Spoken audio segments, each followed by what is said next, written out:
नमस्कार मेरे प्यारे विद्यार्थियों, कैसे हैं आप सभी लोग। आप सभी का स्वागत है फोटोन की पूरी टीम की तरफ से। मैं हूं अभिनव तोषांशु पांडे और आज हम बात करने वाले हैं डिस्पर्जन ऑफ लाइट की। यहां पर एंगल ऑफ मिनिमम डिविएशन की हम बात करने वाले हैं। हम डिस्कस करेंगे कि किस तरीके से ये इम्पॉर्टेंट टॉपिक बन जाता है। देखिए, सीजी बोर्ड के जो जितने भी स्टूडेंट्स हैं, आप लोगों को ये समझना चाहिए कि आपके लिए इंपॉर्टेंट डेरिवेशन है यंग्स डबल स्लिट एक्सपेरिमेंट, उसके बाद में डिफ्रैक्शन ऑफ लाइट और डिस्पर्जन ऑफ लाइट, और उसके बाद में ऑप्टिकल इंस्ट्रूमेंट्स। इन सारे टॉपिक से जो है क्वेश्चन पूछा जाता है। लेकिन सीबीएसई वालों को ये समझना चाहिए कि यहाँ पर इस बार जो है आपके सिलेबस में यंग्स डबल स्लिट एक्सपेरिमेंट का डेरिवेशन जो है वो कट कर दिए हैं। इसी तरीके से डिस्पर्जन ऑफ लाइट जो है या डिफ्रैक्शन ऑफ लाइट, ये जो एक्सपेरिमेंट जो है, मतलब ये जो डेरिवेशन है, ये आपके सिलेबस से कट है। अब सिलेबस तो 14 नंबर का है, तो इस कंडीशन में अब आप सोचेंगे कि कौन सी चीज़ें छोड़ी जाएं, तो ये एक ऐसा टॉपिक या एक ऐसा डेरिवेशन हो जाता है जो आपको 5 नंबर देगा। और जब वाईडीएसई नहीं पूछ रहा है तो इसके आने की या इसके पूछे जाने की संभावना बढ़ जाती है। तो चलिए आइए शुरू करते हैं आज का चैप्टर, आज का ये टॉपिक। सबसे पहले हम देखते हैं रिफ्रैक्शन ऑफ लाइट। यहाँ पर क्या होता है कि जब भी लाइट किसी एक मीडियम से दूसरे मीडियम में जाती है तो वो अपने रास्ते से भटक जाती है।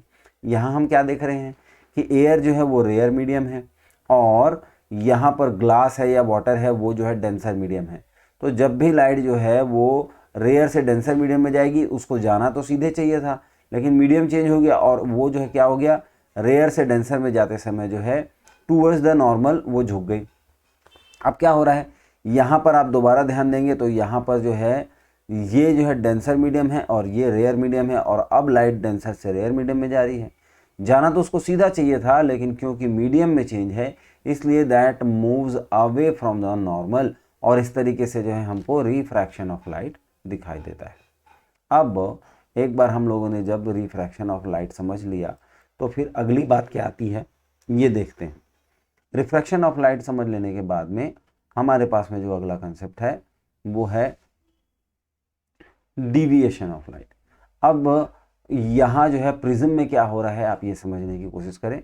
ये प्रिज्म है और प्रिज्म जो है एक इस तरीके का शेप होता है जो जिसमें जो है 3 साइड जो है हमारे पास में रेक्टेंगुलर और 2 साइड हमको ट्रायंगुलर फेस मिलते हैं, इसको प्रिज्म बोलते हैं।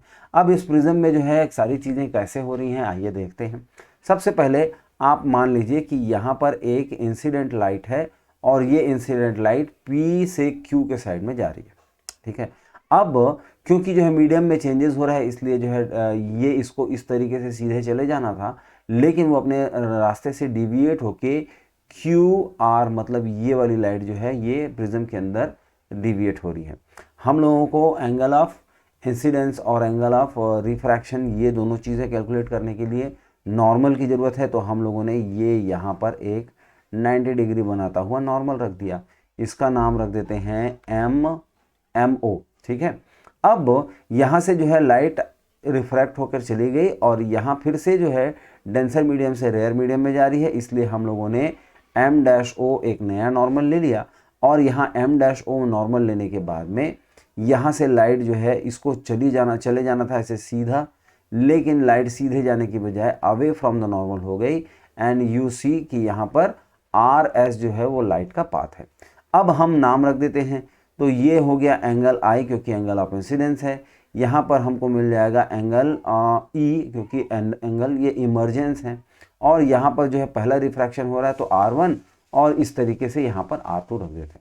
अब आप ध्यान दीजिएगा और आपको जो है सारी चीज़ें जो है समझ में आने लग जाएंगी। तो सबसे पहले हम लोग क्या देखेंगे कि यहाँ पर जो है हम एक रेक्टेंगल ले लेते हैं और रेक्टेंगल का नाम है AQOR।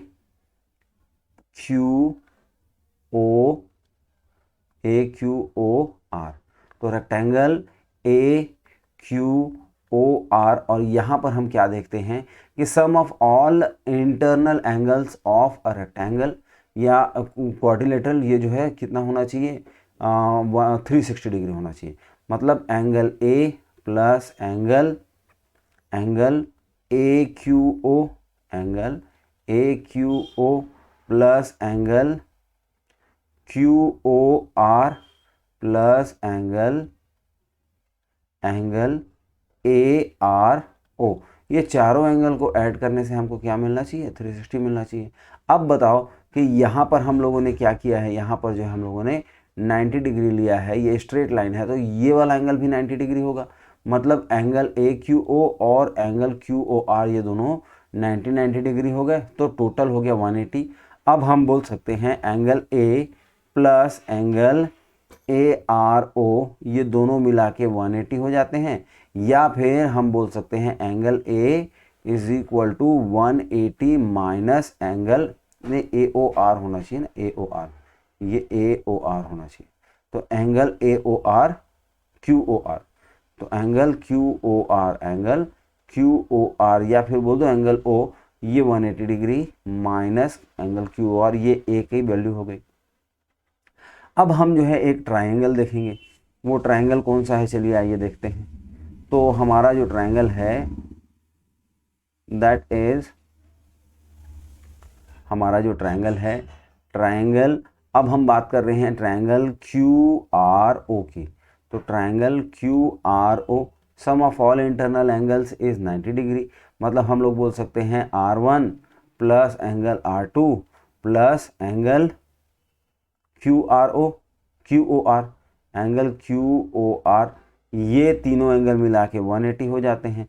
और यहाँ से हमको पता चलेगा कि R1 plus R2 is equal to 180 minus angle QOR। अब यहाँ देखो ये हमारा इक्वेशन A है और यहाँ देखो ये हमारा इक्वेशन B है, तो एंगल इक्वेशन A और इक्वेशन B को अगर कंपेयर करेंगे तो LHS is equal to RHS, और यहाँ से हमको मिल गया angle A plus angle A is equal to R1 plus R2। ये हमारा इक्वेशन, इसका रख लेते हैं नाम इक्वेशन C, ठीक है। अब आप जो है यहाँ पर देखो, ये हमारा ट्रायंगल है, ट्रायंगल QTR, तो ट्रायंगल QTR, अब हमको पता है कि ये जो एक्सटर्नल एंगल यहाँ पर बना है इसका नाम है डो, भाई ये डो है, डो, ठीक है। तो एक्सटर्नल एंगल जो डो बना हुआ है that is equal to, external angle डो is equal to sum of two internal angle, मतलब यहाँ पर बोल सकते हैं कि डो is equal to sum of two internal angle. कौन कौन से हैं, angle TQR, angle TQR and plus angle TRQ, angle TRQ। अब हम जो है थोड़ा सा फिर से ध्यान देते हैं कि एंगल TQR क्या है। तो यहाँ पर देखो एंगल TQR, ये वाला angle it is equal to I minus R1, it is equal to I minus R1। और इसी तरीके से एंगल TRQ, ये किसके बराबर है, E माइनस R2 के बराबर है। तो यहाँ से हम लोग देख सकते हैं डो यानी कि deviation is equal to I plus E minus R1 plus R2, ये जो है हमारे पास में एक और रिलेशन हो गया। और यहाँ से हम बोल सकते हैं angle of deviation is equal to I plus E minus A, ये कहाँ से आई बात, तो यहाँ पर जो है इक्वेशन नंबर C से जो है यहाँ से हम लोग उठाएंगे कि R1 प्लस R2 तो A के बराबर होता है, तो यहाँ से हो गया।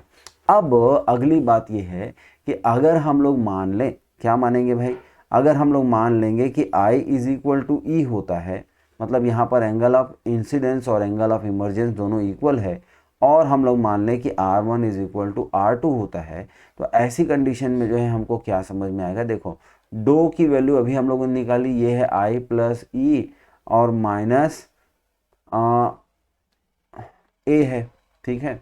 अब यहाँ पर जो है अगर हम लोग जो है ये भी जानते हैं कि इक्वेशन नंबर C क्या बोलता है, पहले यहाँ देखो, तो यहाँ पर इसको लोग लिख सकते हैं डो is equal to 2I minus A। अच्छा, इक्वेशन नंबर C क्या बोलता है, इक्वेशन नंबर C बोलता है कि A is equal to R1 plus R2, और यहाँ पर R1 और R2 को हम लोगों ने R यानी कि इक्वल मान लिया है, तो यहाँ से बोल सकते हैं कि A is equal to 2R, या फिर हम लोग बोल सकते हैं कि R is equal to 2A। अब ये वाला जो इक्वेशन था 2i माइनस ए, यहाँ से अगर हम लोग i की वैल्यू निकालेंगे तो ये हो जाएगा i is equal to 2 plus A divided by 2, और इसी तरीके से r की वैल्यू हो जाएगी a बाई 2। अब जो है आप रिफ्रैक्टिव इंडेक्स का फॉर्मूला बोलो। Refractive index mu is equal to sine I divided by sine R होता है, ठीक है। और यहाँ पर जो है आई की वैल्यू हम लोगों ने ये देखी, तो हम लोग लिख सकते हैं sine 2 plus A divided by 2, और यहाँ से हो जाएगा साइन आर बाई 2। इस तरीके से जो है जब हम देखते हैं तो हमको जो है ये जो फॉर्मूला है यही तो डिराइव करना था कि म्यू की वैल्यू निकालो, तो ये म्यू का जो है फॉर्मूला हो गया, ठीक है। तो हम लोगों ने ये चीज़ें समझी। अब इसका जो है एप्लीकेशन कहाँ होता है, या इसको हम लोग जो है कहाँ यूटिलाइज कर सकते हैं, ये चीज़ भी हमारे लिए इम्पॉर्टेंट है।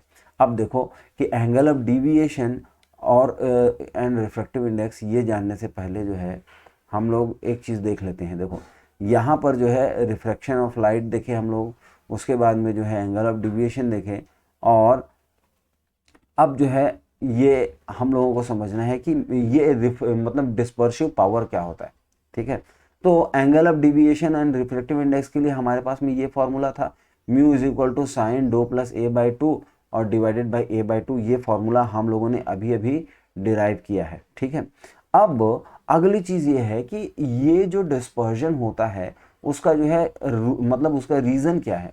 तो कॉची जो है एक साइंटिस्ट है, उन्होंने फॉर्मूला दिया कि अगर रिफ्रैक्टिव इंडेक्स म्यू है तो यहाँ पर ए बी सी ये सब को जो है अगर हम लोग क्या मान लें, कांस्टेंट मान लें, तो रिफ्रैक्टिव इंडेक्स जो है किसके ऊपर डिपेंड करता है, ये लैम्डा है, और लैम्डा क्या होता है, वेवलेंथ होता है।